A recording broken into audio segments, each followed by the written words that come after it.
But before I get into it, I've been really struggling about what to do next.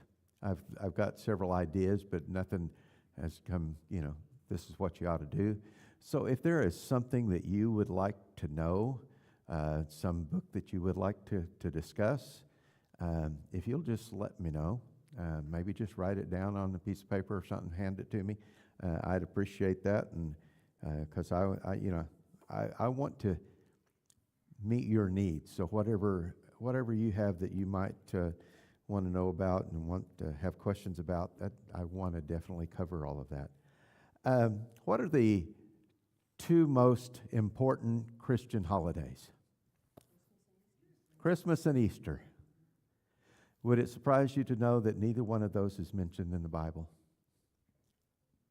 They didn't celebrate either one of them. Now, Christmas, it's probably happened during the summer, not during the winter. But Easter is really, it's just kind of an extension, a fulfillment of Passover. And we've already, we went through Passover. But it's stuff that we have added as people. We've added these two holidays, and yet they are very special holidays for us, or especially for Christians, right? So the holiday I want to talk about tonight is very similar. It's one that the Jewish people added because of some things that happened in the nation, but it's not one that was ordained by God.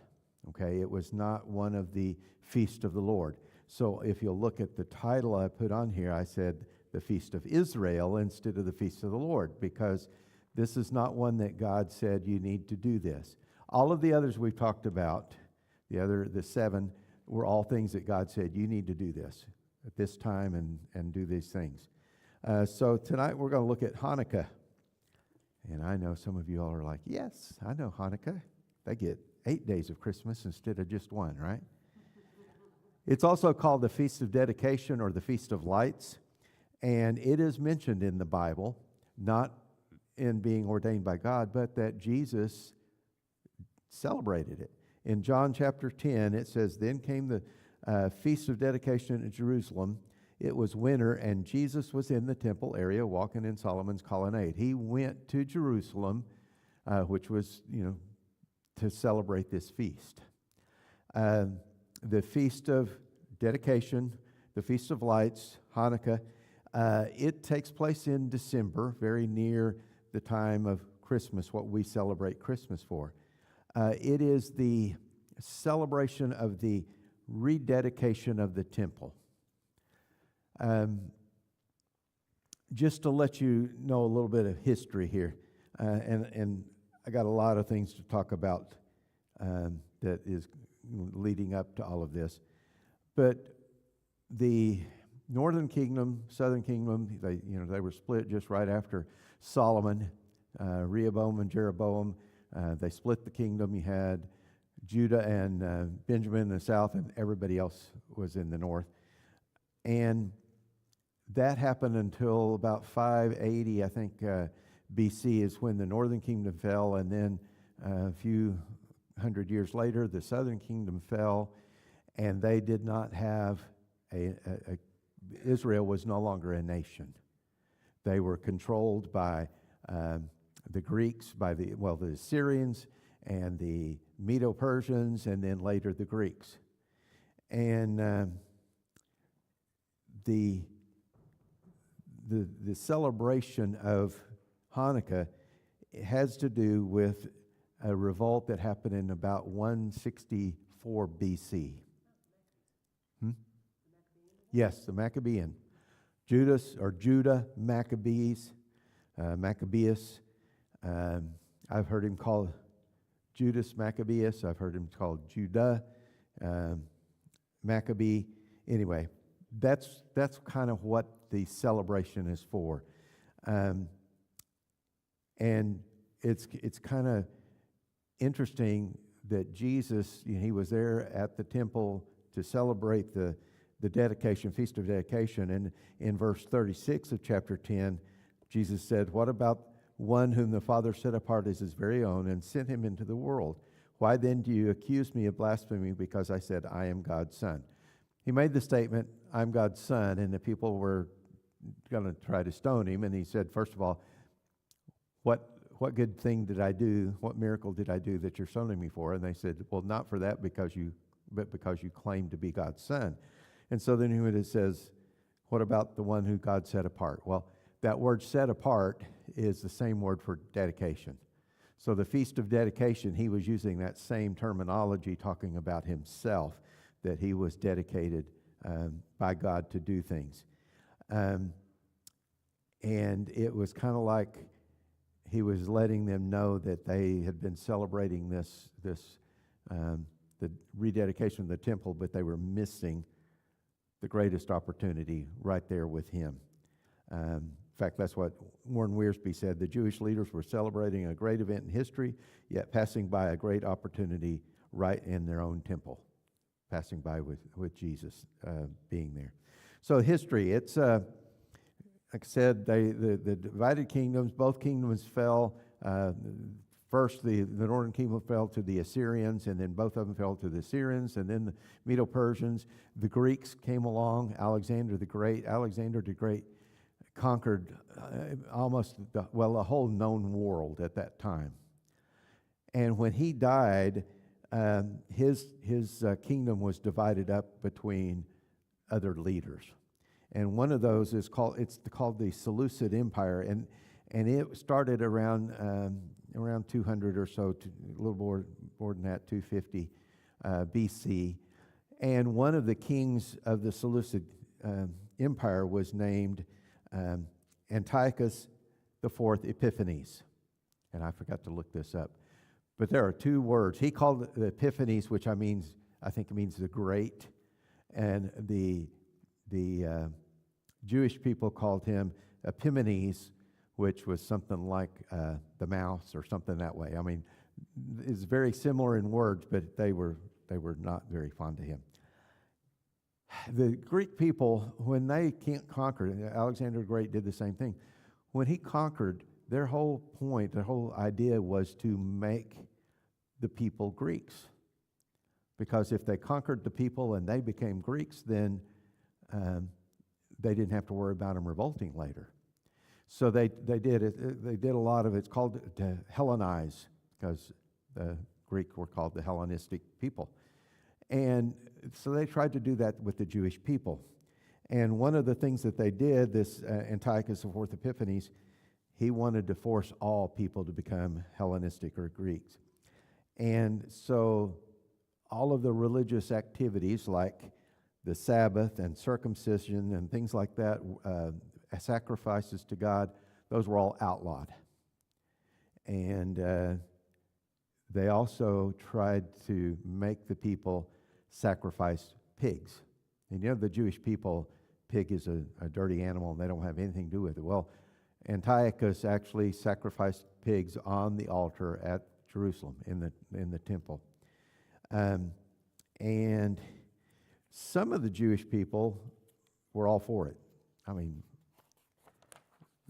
they liked probably the art and all of that kind of stuff that the Jewish people had, and they were all for following. Well, one day the Greek soldiers, they came to the village of Modin and set up an altar there, and then commanded the Jews to bring a pig to offer on this altar. And so some of the Jewish people got together, and they were doing it. They were bringing this pig to do the altar. And a man named Mattathias, he was a priest. He was an older man, but he saw this happening, and he got really angry. And he went and killed this Jewish people that were trying to do it. And that started, he and his 5 sons basically started this revolution. And his oldest son was Judah Maccabeus. And so they had the Maccabean revolt that started in about 164. Actually, it may have started before that, but after they were successful, they defeated the Greek soldiers and drove them out. And the Jewish people actually had about 100 years that they were a nation again. And the Maccabean, another term for them, but they were in control. They were the kings. It was called the Hasmonean dynasty, and they ruled, and Israel was actually a nation for about 100 years. This is all during the time period between Malachi and the New Testament. Okay, it's called 400 silent years between the Old Testament and the New Testament, and this is some of the stuff that happened during that time period. You can read about this in the book of the Maccabees. Now, we don't have that in our Bible. The Council of Nicaea, Council of Trent, one of those councils, when they worked on the Bible, the canon, the books of the Bible, they decided to leave those out, that they didn't feel like they were inspired. So we have what we have. However, if you get a Catholic Bible, you will find there's several books that are not in our Bible. These are called the apocryphal literature. And there is 1st, 2nd, 3rd, and 4th Maccabees, as well as several others. 1st and 2nd Esdras, there's Bel and the Dragon. There was another one I remembered. But anyway, well, Geneva was just a printed copy.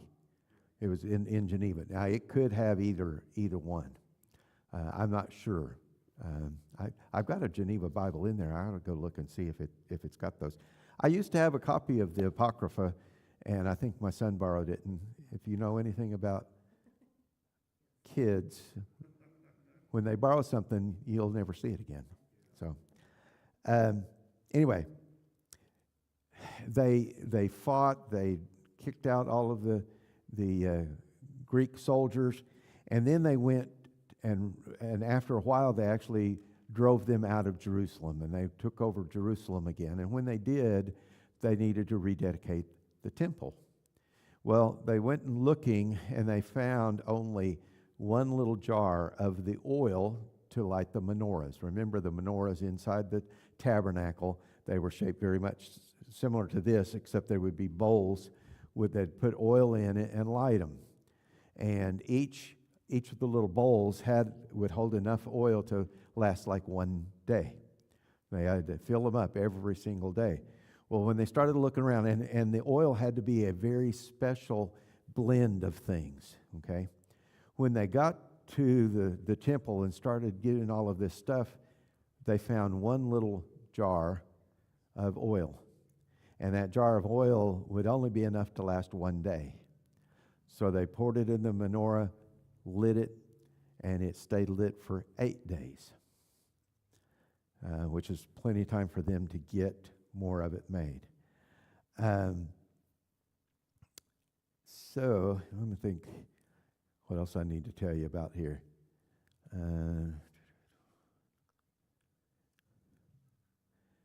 Now, there is a lot of documentation about the history. There's a historian named Josephus. Have y'all ever heard of Josephus? And I've got his book somewhere too, but I didn't look for it. The writings from the Old Testament, the rabbis and stuff, and even into the New Testament, had a lot of writings that they did. There's a lot of stories that tell about this revolt and how they just defeated the Greeks, even though they were very much outnumbered, and none of them tell the whole thing. 1st and 2nd Maccabees talks about the revolt, but they don't mention the oil in the 8 days. Others talks about the oil and stuff, but they don't talk about other things. So there's not, even though it's got a lot of different writings that are talking about it, none of them have the whole story. So people still believe that this is what happened. Now, the feast of Hanukkah lasts 8 days. But that's not because of the oil lasting 8 days. It's because of, it's right after the Feast of Booths, and it's kind of modeled after the Feast of Booths, which happens in September, October time period. And so That's why it's 8 days long. Now, this ruling class, the Hasmoneans, as they ruled, they became more and more and more Hellenistic. And they were very closely associated with the Sadducees. Y'all remember them from the New Testament? The Pharisees and the Sadducees. The Pharisees were very strict. You follow every little law, and they had added things to the law.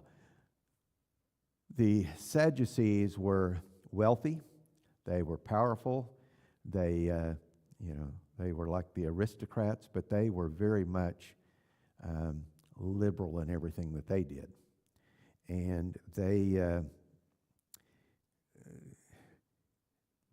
they kind of became more Hellenistic and everything, more Greek all the time.